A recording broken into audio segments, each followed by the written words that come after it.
What's going on, guys? Your boy Amazing. We're back with another video, and in today's video guys, me going over the Chaos Arthur update, and specifically the fact that we're going to be getting 3 free holy relics. And in this video guys, we're going to be going over where we're going to be able to get them, and then also what characters I recommend you guys make with the free holy relic gifts. So let's hop into the video and let's discuss. Before we actually hop into the video, make sure to subscribe to your boy Amazing. We are on the road to the 50,000 subscribers. If you guys haven't hit that sub button, you guys enjoy Grand Cross content, you stopped at the place to be, man. Definitely make sure to like and subscribe. And with that out of the way, man, let's hop in and let's go over the free holy relics that we're going to be getting. So for you guys that don't know, this is my JP free to play account, and if we actually go to the Chaos Arthur celebration and the wish box event right here, this is where we're going to be able to get a free holy relic for each of the demonic beasts other than Nidhogg. So if you actually go to the selected reward right here, and if we go to the first box that's available, you guys will see that we are able to get a holy relic for bird. Now they don't give you the little like triangle pieces and the cubes, but you are getting the main material and also the SSR material as well, which in my opinion is the most important part in the holy relic itself when you're making it. So obviously being able to get these two things is going to be very important, and so you would only need the cubes and the little like triangle pieces.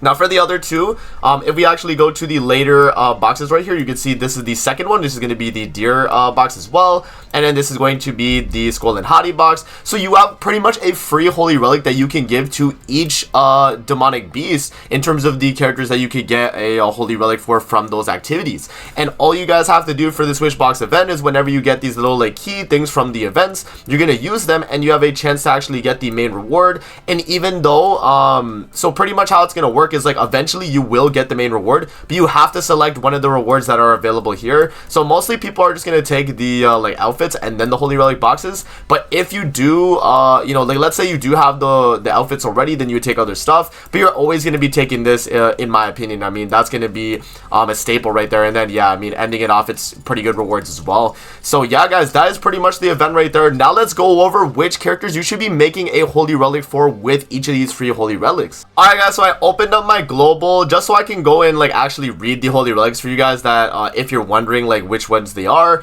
we can kind of talk about them. So you have the bird, deer, and skull and hottie pulled up, and on my main account I have all the holy relics, so I feel like I have a good test of each of the holy relics to know which one's going to be the best for you. So let's actually scroll through here and I'll let you guys know the ones that I prioritize from each demonic beast. Now the first one that I'm gonna say for every new player would be that you save it for Megelda, Jormungand, and Thonar. Now for you guys that are wondering, these are the holy relics for the main demonic beast battle characters that are made to beat the fight. So right here, this is going to be Megelda's holy relic. When the hero uses a recovery skill in the bird demonic beast battle, remove 1 debuff from allies, then applies 1 effect on the hero, which increases all stats by 8% for 5 turns and stacking up to 5 times. But it does not stack with the actual passive, right? So this holy relic right here, it really does change the way Megelda performs. I mean, she's a lot better. This blue Megelda, by the way, she's a lot better when you get this holy relic, because it makes it so that when you cleanse the debuffs, you get an extra all stats, proc, which is going to be very good. So my recommendation for the bird is going to be Megelda first. But let's say you have Megelda relic already, because I know a lot of people do have Megelda relic as well.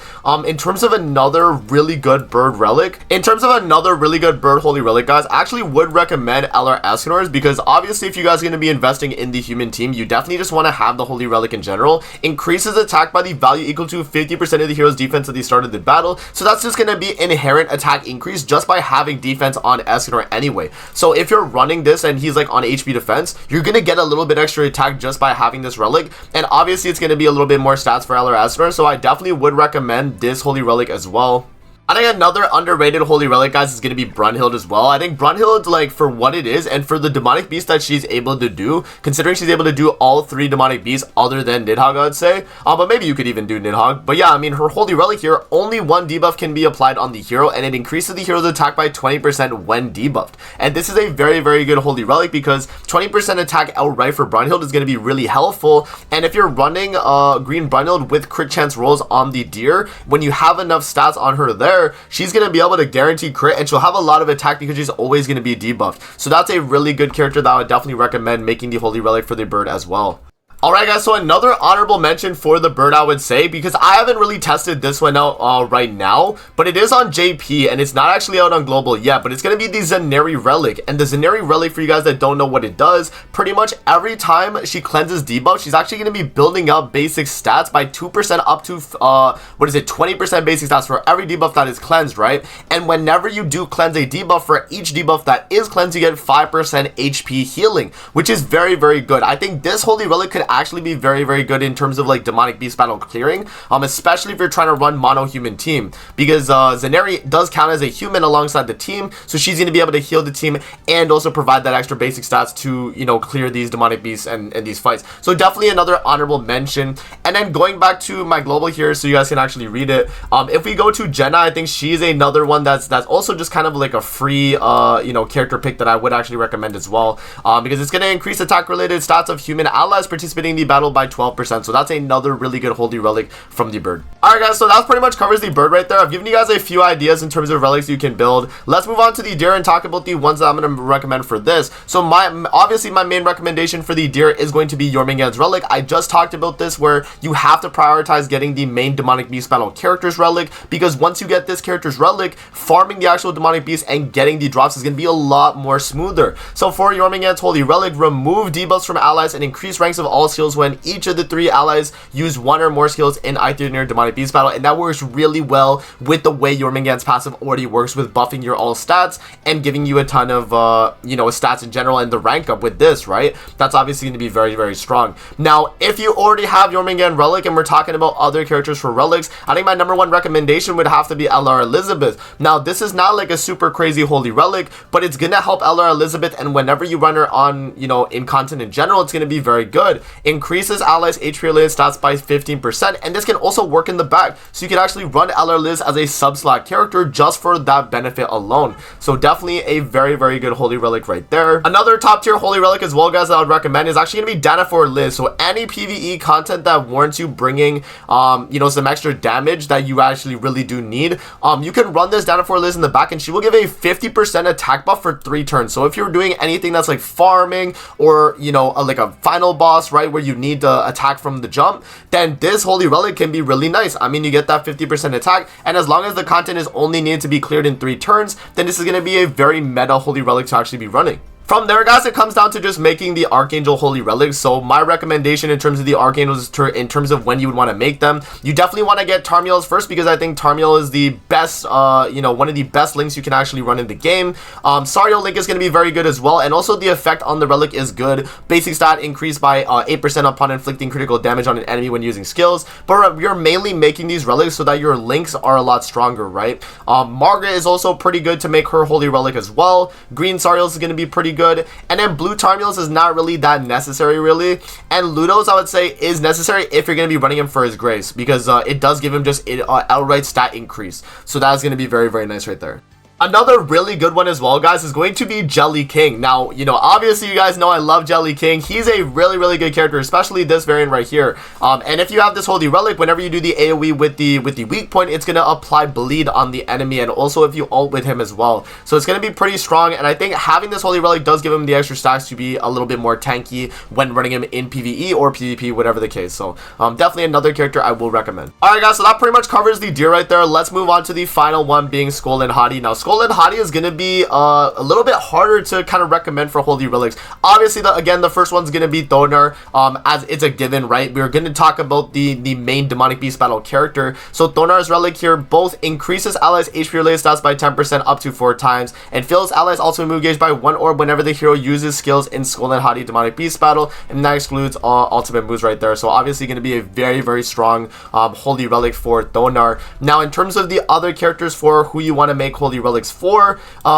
it's really hard to say, because, you know, Nanashi's is obviously one of the best Holy Relics in the game, but Nanashi as a character right now isn't really as relevant, with unknowns being not that crazy. But I would recommend this as one of the top picks, just because, you know, 30% basic stats backline for unknown is very, very strong, and the fact that Nanashi is already really good in his general passive for what he's doing from the backline, I think it actually is worth definitely making his Holy Relic. I think another really good one as well could be Festival Zeldris. Zeldris, especially if you're running a non-LR Escanor variant for the human team. Like if you're running like Yuri, Chaos Arthur, and then also Transcendent Bond, your backline could actually be Zeldris, and what he's going to be doing on this Holy Relic effect is decreasing debuff enemies attack related stats by 10% when using skills, when his passive is giving him basic stats for the team. So that's going to be another character that I think could be really good, and depending on the meta that we're in, is obviously going to be a very, very strong backline supportive effect.